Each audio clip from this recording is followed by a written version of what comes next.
We have known for a long time that Earth is now beginning her ascension back into higher dimensions. A lot of New Age people talk about a kind of personal ascension. But since time immemorial, the great wisdom teachers, the great initiates, have taught us, such as Rudolf Steiner, Madame Blavatsky, Max Heindel, and many others, that the Earth itself has made a descent into the material and is now beginning her ascension back into the higher dimensions. However, as she is doing this, she is releasing negativity. Unfortunately, because of the actions of an elite power structure that holds the belief that they have the right to control the Earth and all other residents, this cycle is happening at a slower pace. These organizations are having a harder time of controlling the group consciousness. I'm talking about the masters of evil. They are really having a harder time of controlling humankind.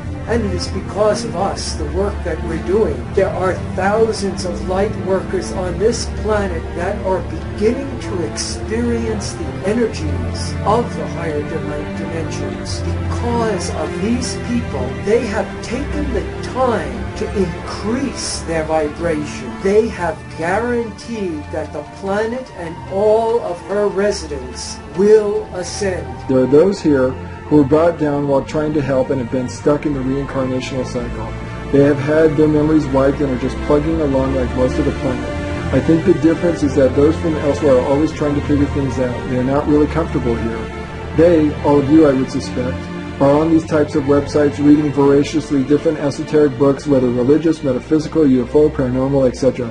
There is the feeling that something is wrong and they're always seeking answers. And what was Earth like before they showed up? It was supposedly, I've heard, it was beautiful. It was, one woman called it my Eden.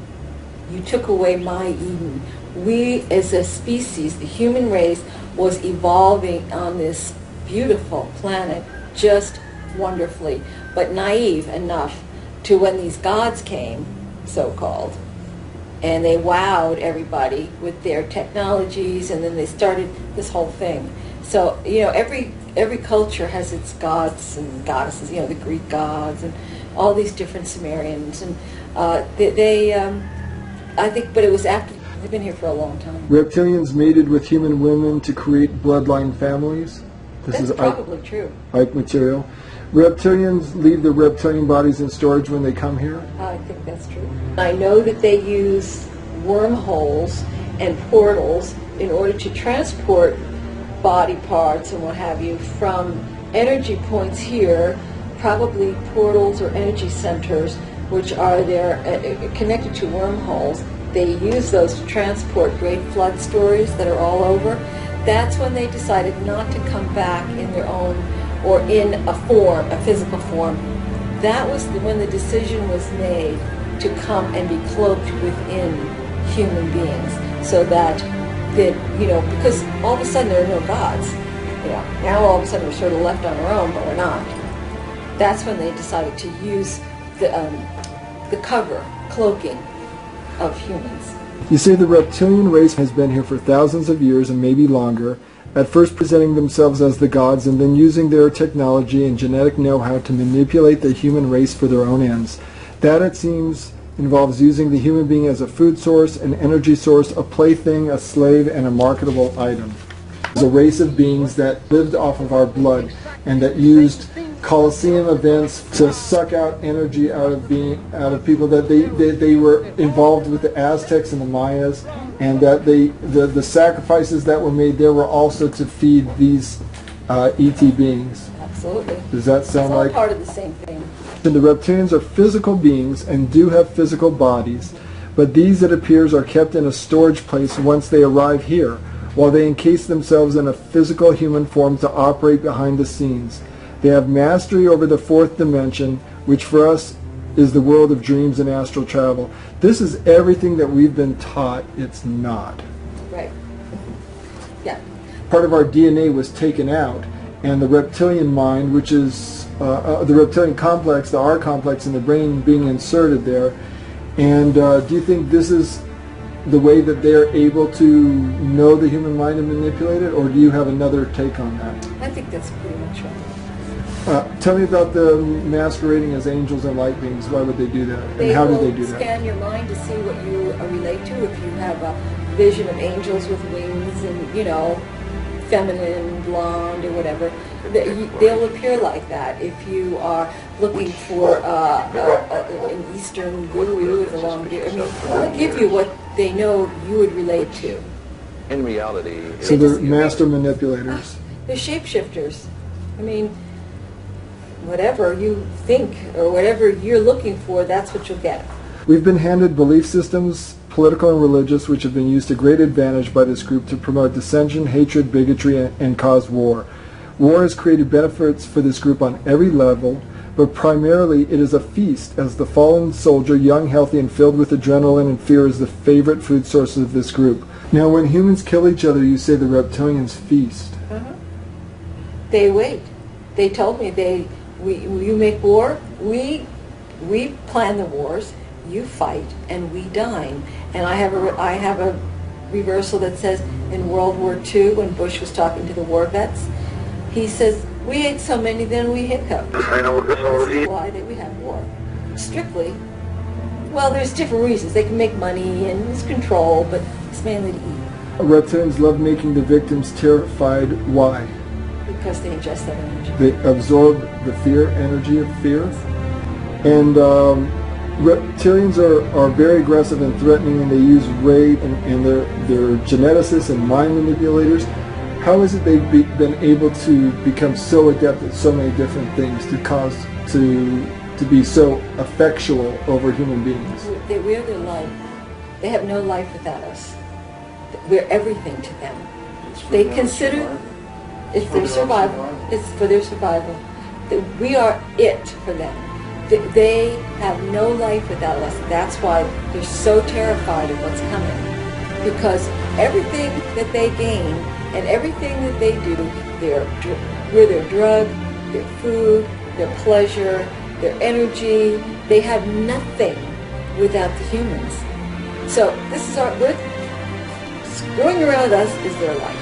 Are reptilians telepathic? Some of them are, but not all of them. Are they interdimensional? I mean, yes. Would you call them interdimensional? They are interdimensional. So people who are channeling angels... I've never heard any channeling that was pure. We're coming in, they were cloning them by the thousands and thousands. As a matter of fact, one of them told me that they were getting ready to invade. They've created debt. They've created this whole money system. And it's wrong. It's wrong. Look at this planet. It is wrong. So it's not easy. I mean, it's not hard to see how people who are not into the money thing, are probably going to be poor unless you're willing to compromise. And I'm not saying everybody, but I'm just saying generally speaking. I get very short recordings, and often they'll say the aliens are coming. We got to get out of here. They want us to be in the game. If we for one moment stop fighting each other and look to see who's pulling the strings, they would be out of here. We would join forces. There would be no more war. There would be no more manipulation. They want war. They want manipulation. They want us fighting and arguing between ourselves. Every major political, moneyed, power person on this planet has one inside them. Almost virtually every one of them. I don't know if they're conscious of it, but I can hear it in their reversals. It comes out right away. They own this world inside of their net. We're in a lockdown. There's no depths that this race will not stoop to. They have no compassion, cold, and vicious. That's what I say about them. Lots of reversals referring to the one or God, and how things are going to be so much better in the short, right after we get through this, what's coming up. They know it's coming up, but they don't want to stay here.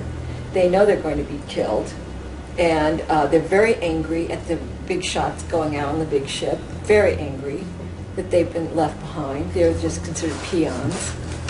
So many encounters with them. Watched them deplane. He watched them get off. He was taken astrally to, actually it was, I don't know if it was astral, but he said that he saw them coming in from the homeworld, that they would have on these sort of, almost like latex costume faces. And they would use these while they were in transport, I guess not to get anybody's attention. They have physical bodies, which they may keep on when they're underground or in these bases, because people have said they've seen reptilians. That's when they're in the physical. But they found that if they can take off, get out, step out of their physical body, step into a human physical body, they can operate here behind the scenes, controlling and manipulating without any problem. So that's really how they do it. Yeah, you say reptilians want to keep us endlessly shut down, fighting amongst ourselves. How does that help them? Well, we never turn around to see who's creating the mess. And we just keep fighting each other. And the reptilians set up all the political, religious, and financial structures on Earth. Yes. If I thought this was going to go on forever, because I know what their agenda was. Their future agenda was to microchip everybody, to have certain people set aside as slaves, the rest in concentration camps and as a constant food source. And then they would probably alter the environment so that it would be comfortable for them, because they're blind in the sunlight, can't see in sunlight.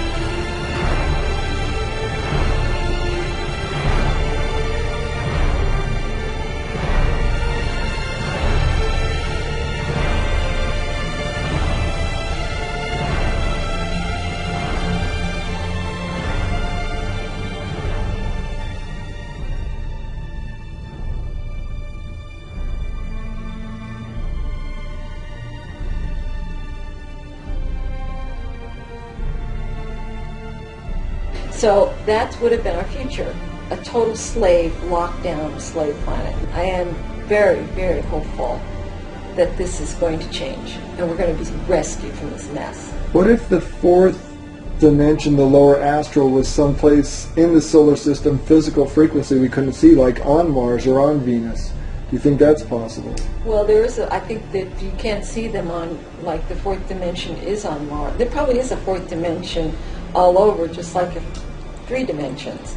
And they operate on Mars in the fourth dimension. They're not physically there on the planet. They're there interdimensionally, I believe.